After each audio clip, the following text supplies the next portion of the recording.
नमस्कार मित्रांनो, मी सुशांत खेडेकर, माझ्या खेडेकर आर्ट या चॅनलवर तुम्हा सर्वांचं पुन्हा एकदा हार्दिक स्वागत करतो आहे. मित्रांनो, आज ऋषीपंचमी, गणपती आल्यानंतर आज दुसरा दिवस आहे. तर आज आम्ही चाललो आहे गणपती बाप्पाचं विसर्जनासाठी जो आमचा जागा आहे ती जरा साफ करण्यासाठी. आणि वाडीतील सर्व मंडळी आहेत आणि तो ढव आम्ही आज तुम्हाला दाखवणार आहे. आणि हा रस्ता पण दाखवणार आहे जिथून आम्ही गणपती विसर्जनासाठी घेऊन जातो. थोडासा खडतर प्रवास असतो विसर्जनाचा, खूप मोठे मोठे खड्डे असतात. आणि तो ढव ज्या ठिकाणी आम्ही गणपती विसर्जन करतो तो ढव देखील तुम्हाला मी दाखवेल.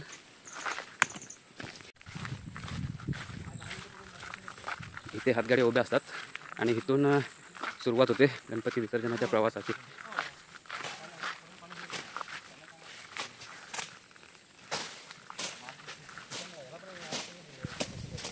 एवढेच आहेत, एवढेच.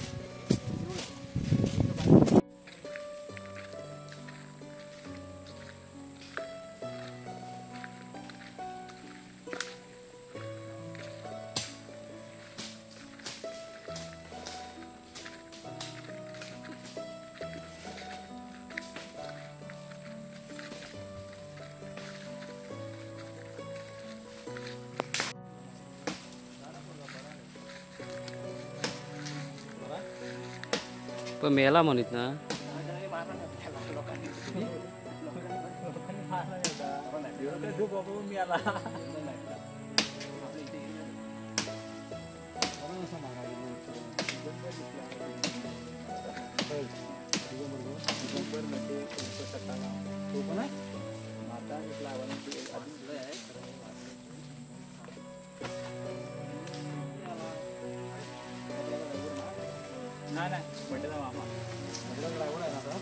ते मार का ना तो खाली आलो.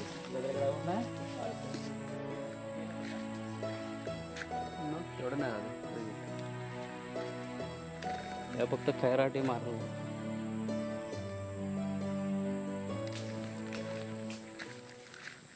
मध्ये मध्ये रस्ता थोडा खराब आहे. एक साईडनी जर हातगाडी सरळ असेल तर दुसऱ्या साईडून उचलून पकडावी लागते.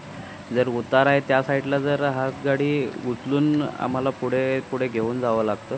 थोडं सावकाश हातगाडीवरून गणपती ह्या रस्त्याने घेऊन जायला लागतात आम्हा लोकांना.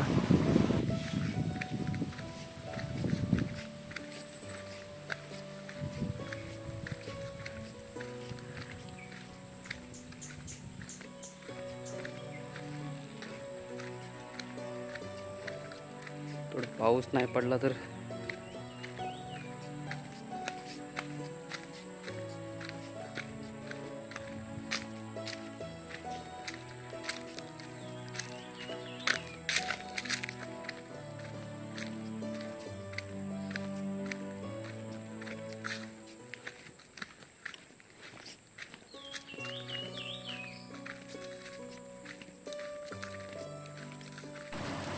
खूप छान असं एक पक्ष्यांचे आवाज देखील ऐकायला मिळत आहेत. थोडासा जंगलातून हा रस्ता निघतो. इकडे आमची गुरे वगैरे चरण्यासाठी येत असतात. तरी आता गुरे वगैरे कमी झालेत, त्यामुळे थोडा हा रस्ता ही वाट मळलेली नाही आहे. थोडं जंगल वाढलेलं आहे. कारण पहिले जर गुरं वगैरे इकडे चरण्यासाठी घेऊन येत होते त्यावेळेला साफसफाई केली जात होती. गुरं वगैरे संध्याकाळच्या टायमिंगला रिटर्न घेऊन येण्यासाठी काळोख होत असायचा. त्या कारणाने वाटा साफ केलेल्या असायच्या. पण आता थोडं गुरांचं प्रमाण कमी झालेलं आहे. एक दोघांकडेच गुरं आहेत त्यामुळे तेवढी वाट साफ नसते. तर आपण आता ही वाट साफ करतो आहे.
मित्रांनो, आपण आता पोहोचलो आहे जिथे आपण गणपती इथे खाली ठेवतो आणि इथे मग नाचणं वगैरे होतं. गणपती बाप्पाची शेवटची आरती देऊन इथूनच निरोप दिला जातो. हा आहे मोन्याचा दंड असं म्हटलं जातं. हा समोरचा डोंगर आहे, इथे आमची गुरं चरत असायची. इथे एक झोपडीसुद्धा बांधलेली असायची, जेणेकरून गुरं इथून बाहेर नाही निघायला पाहिजेत. आणि हा आता रस्ता चालू होतोय गणपती बाप्पाला जिथून आपण विसर्जनासाठी घेऊन जाणार होतो. खूप जंगल माजले, गवतसुद्धा खूप झालं आहे. यातून वाट काढत उमेश हरताळका कसं विसर्जन करायला घेऊन आला काय माहीत नाही, पण वाट तर दिसत नाही आहे. पाहूया आपण शेवटपर्यंत जाऊन किती जंगल इथे तयार झालं आहे. खाली वाट दिसत देखील नाही आहे, पण आपण तिथपर्यंत पोचणार आहोत. हे नंतर साफ करून आपण नंतरच घरी जाणार आहोत. आता हा इथून आहे खालच्या साईडला जो भाग दिसतोय, तिकडे आपला गणपती विसर्जन करण्यासाठीचा जो ढव आहे तो आहे. यातून सुद्धा वाट काढत काढत दीपक आणि राकेश दादा खाली जाऊन आलेले आहेत. आता आपण जायचा प्रयत्न करतोय.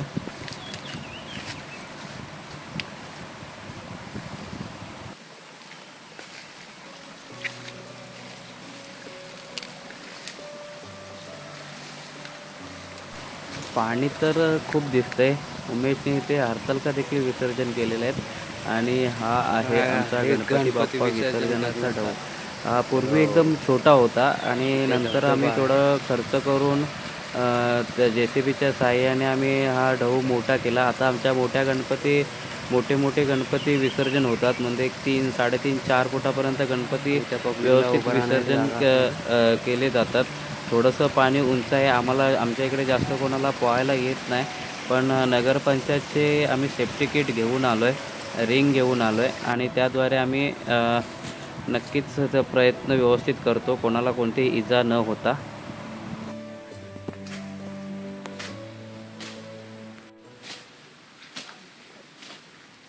तात्या आणि अण्णांनी पहिल्यापासून शेवटपर्यंत खूप सुंदर अशी साफसफाई करत आलेले आहेत. अजून थोडंसं काम बाकी आहे, ते झाल्यानंतर मी तुम्हाला पूर्ण इथली जागा कशी होती आणि कशी झाली हे तुम्हाला कळेलच.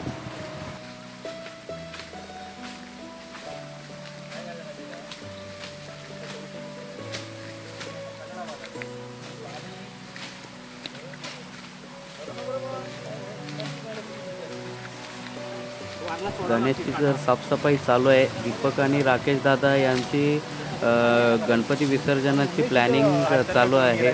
कोण खाली उतरणार, कोण वरून गणपती देणार याचं प्लॅनिंग चालू आहे. तुम्ही देखील पहा हे पाणी. आणि आत्ता आपण जी जागा एकदम भरलेली होती ती साफ झालेली आहे आणि आता आपण त्या वरपर्यंत दाखवणार आहोत की किती साफसफाई आम्ही केली आहे. खूप सुंदर साफसफाई झाली. आता मात्र गणपती बाप्पांना विसर्जनासाठी व्यवस्थित कोणताही प्रॉब्लेम न होता गणपती बाप्पांना त्यांच्या गावी सोडण्याची आपण व्यवस्था केलेली आहे. ही पहा आम्ही साफसफाई केलेली. जास्त हातभार गणेश, अण्णा आणि तात्यांचा झालेला आहे. आम्ही फक्त मागून तिघंजणं फिरत होतो. मी व्हिडिओ काढण्यात व्यस्त होतो. मी पण थोडीशी मदत केली आणि ही पहा आम्ही केलेली साफसफाई.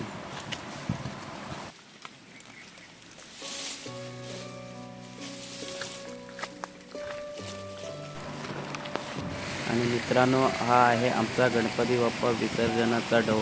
आणि हा व्हिडिओ तुम्हाला कसा वाटला नक्की कळवा आणि आमच्या चॅनलला लाईक करा, शेअर करा आणि सबस्क्राईब तर नक्की करा. गणपती बाप्पा मोरया.